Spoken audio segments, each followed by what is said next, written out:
mga igsoon sama sa usa ka balod. Right? So, kung ang balod mga igsoon paingon ditong dapita, ato po ka dito. Kung mubalik siya, ato po ka.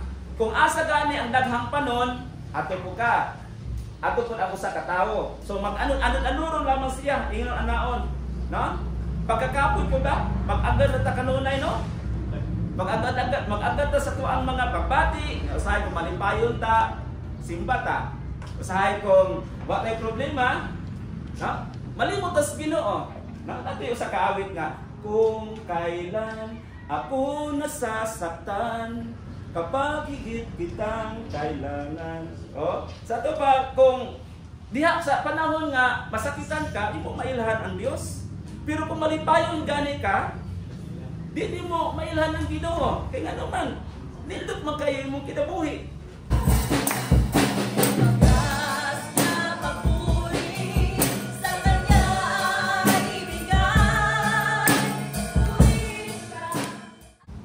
May yung pangayoon, nalipay naman kayo ka. Pero gialaw na po di ay ni, naagyo rason di ay nganong magka-problema ta.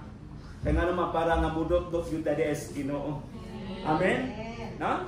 Pero sa atong natunan sa discipleship sa ning labay nga Domingo, sa hapon, nga kung ikaw o ako, enjoy kayo tas pagbalik sa Ginoo, kay every eye will see Him.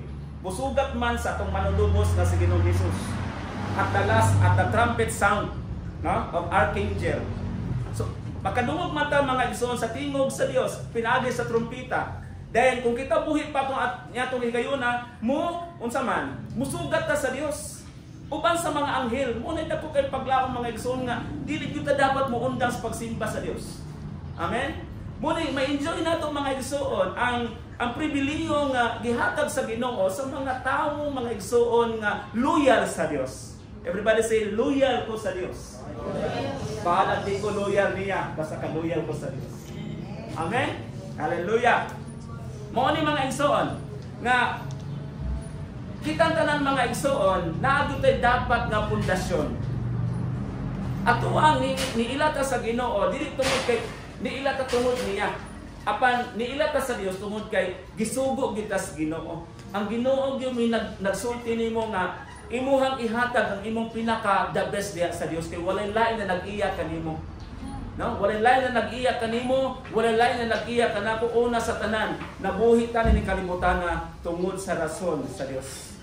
Tungod og alang sa Dios. Mo na nga kini na ibili natong kinabuhi sa dili pa mo balik mga igsoon ang pagbalik sa anak sa tao nga mao si Jesus Christ. Kinahanglan nga ato ni ihatag sa Ginoo. Dili sayop mga igsoon nga kanang naapatan ning kalibutan na, pero mahimong sayop na ganig igsoon kung dili na nato mga igsoon ihatag atong kinabuhi diha sa Ginoo. Ingon si Timothy, no? Ingon si Apostol Paul ngadto kang Timothy, ang pagpaugnat sa unod maayo. O kana mag-exercise ta. Ato ang mga hunahuna exercise nato para nga makabuton ta kaalam aning kalibutan na. No? Then mukaon ta para nga udit ta magkasakit, no? Mangiltatag mga pangkaon na to para nga matustusan ang ato ang mga pamilya. Dahil dyan mayroong pagkaon sa bawat mesa, sa bawat Pilipino. O, di ba? Dili na siya sayop igsoon. Pero ingon si Apostol Paul, ang pagpaugnat sa kusog, sa espirituhanong kusog, mas maayo. So unsa man ang espirituhanong kusog mga igsoon? Pagpaugnat sa espirituhanon, mauni ang pagpaminaw sa pulong sa Ginoo. Kanang imong paglingkod diha mga igsoon nga mura kag katulogon, pagpaugnat gyapon na sa kusog. No, di ba? Kay usahay mga igsoon, mupiyo na mual mata. Musigan ang mata kay para di yun katulog. Pagpaugnat gyapon na. Amen. No? Usahay mura idi ta katong lubot, mulihok ta ginagbay, makauna-una ta. Layo magsiya na lamang tumuadto. Di ba? Na yung mga yun pagpaugnat gyapon na as long as ang word of God imong nadunggan karon. Pero ako okay ra gyud matulog mo diha para di lang pero ayo ra gyud og paghago kay madisturbo na rin mo tapat. Ha? Amen. Okay ra gyud matulog. Oh, pero ayo ra gyud hago kay madisturbo niya na imong tapat niya. Kana ra bang kanang tapat ra bang imong katulugon lang ikaw pud tapat katulugon pud ka. Alright? Makatulog ka noon tanan ani. Amen. Unya asa naman ang espirituhanon ani nga pagpaugnat. Okay. So sa atong pag-ari dinhi mga igsoon, wala tay lain nga gi-exercise ang atong espirituhanon. Na? Kay ang espirituhanon mao ni mga tubang sa Dios. Dili mga tubang ning atong lawas, unsa ta kakwapo sa atong mga sinuotan, pares nako, insert. Dili man mga tubang sa Dios. Na? Bisan unsa ta kagwapa mga igsoon gahapon ga GS Promi, grabe pagpapahay gabay og kinintos.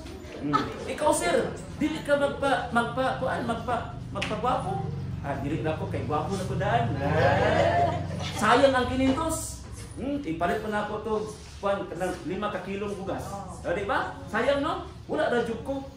Sila dito isang librehon pa ko ninyo, kalulog sa librehon pa ko ninyo, dili jud ko kay bawal sa mo reliyon, anak ko ba? Para mahulong.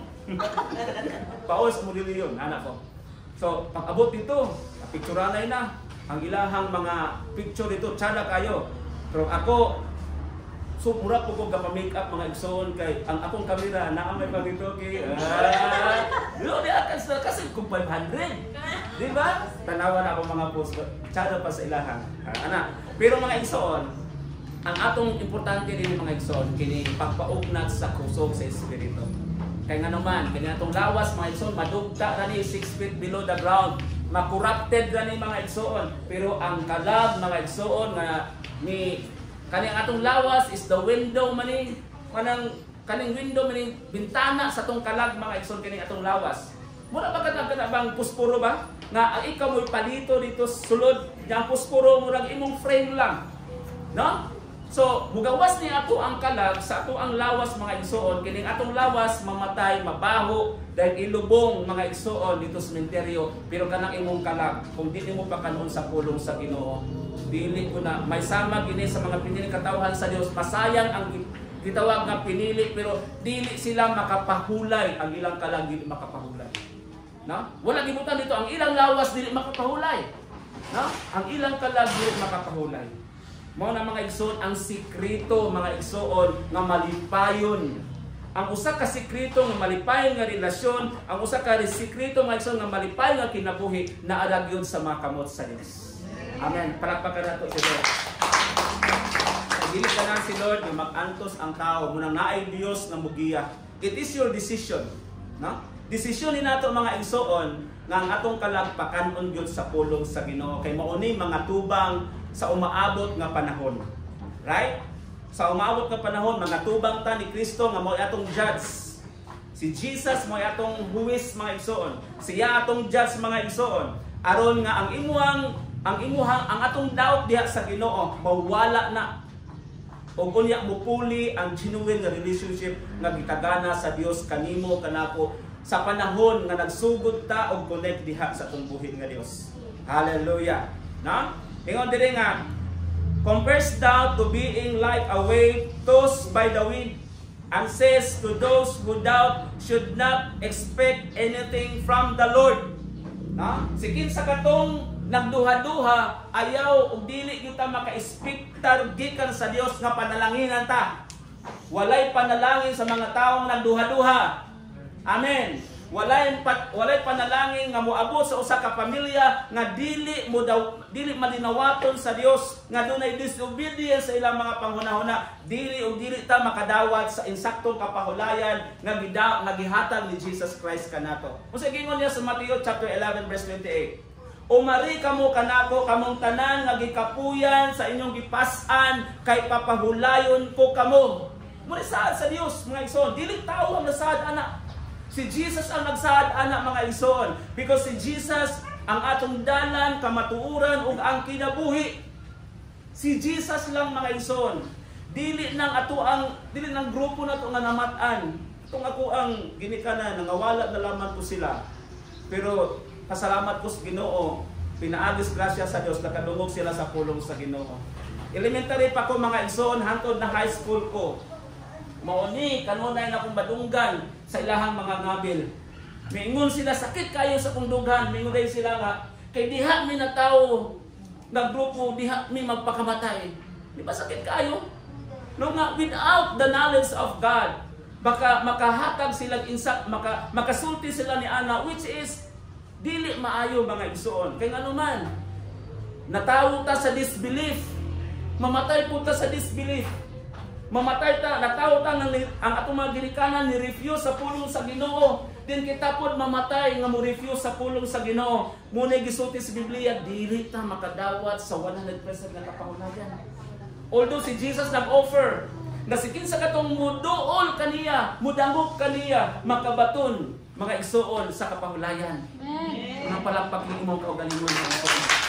Hallelujah. Wala kay laing giduol dinhi dapita. Ang hari sa tanang mga hari, ang Ginoo sa tanang mga Ginoo, nga mao'y dalan kamatuoran ug ang kinabuhi mga igsoon. Tulo ka butang dapat natong i-recognize si Lord. Siya ang dalan, siya ang kinabuhi ug siya ang kamatuoran. Muna tulo. Kung si Jesus ang imuhang giuna-una mga igsoon, then be unto him, no? Until forever. Whatever mga igsoon kay sira-sira, whatever will be, it is your God will sustain you. It is our God will give us rest. No? Kining kapahulayan nga dili temporaryo mga igsoon. Mingon ta nga rest in peace. Unya asa man ang rest diha kung dili nato itugyan atong kaugalingon diha sa Dios. Di ba? Kung naay mamatay mga igsoon, mag-una gyud itong cross butang RIP. Kung saan pag-rest in peace ana diha, ga namatay ka diha sa disgrasya, bali sakita. No? Namatay ka sa sakit, mga igsoon nga wala nay sana kaayuhan. Asa ang rest diha? Nga mingon dayon ta nga, Kuya, gabayan mo ako sa aming mga paglalakbay. Ang patay na gawin mo gabay. Di ba? Tulungan mo kami inyong mga kapatid. Pagpanaw ka na malipayon sa pagpanaw. Sakit kayong mga igsoon mo, wata makabalos ka matuuran. Yang in fact, ang gisulti sa pulong sa Ginoo, dili ta makaangkon sa complete nga kapahulayan. Muna ingon ang Bible sa Hebrews chapter 3 at chapter 4 nga, dili nato sundugon ang mga tawo na una kanato nga wala sila magsubay sa dalan nga tarong. Di ba? Di ba naanataro sa dalan mga igsoon nga nagsubay atong giusoy mga igsoon ang kamatuoran ni Jesus Christ. Hallelujah. Ato nang giusoy mga igsoon naanatas kamatuoran nan ayaw og tuguti nga dunay mo kubit nimo nga palayoon ka birahon kas kamatuoran. Muna mga igsoon, kung makita namo, ma-discern namo mga igsoon nga ikaw nagkuan na, nanamlay na. Sa nanamlay gani? Nagkaluya. Ni aksyon nagkaugan ang imong kasing-kasing nagkalayo sa presensya sa Ginoo. Hallelujah. Amo nang cry out namo diha sa Dios. Munang matingala ka, murag ni pitik ang imong kasing-kasing pagbalik. Amen. Naka-discern mo ana, nakabati mo ana. Nga once kani nga gipaymanduan ka murag Domingo man og what if musing bago. Una karon din hindapita. Pakpak sa Dios. Hallelujah. Kasul. No? Malipayon ka ay ko na ata magkita ta kada Domingo bisag kausan ta magkita. Malipayon na ko ano. Pastor dai mo gikalipay. Na? Kitang tanan ang Dios mga igsoon may unang nalipay nga naa karon din. Amen. Hallelujah. Subscribe Born to Praise TV channel.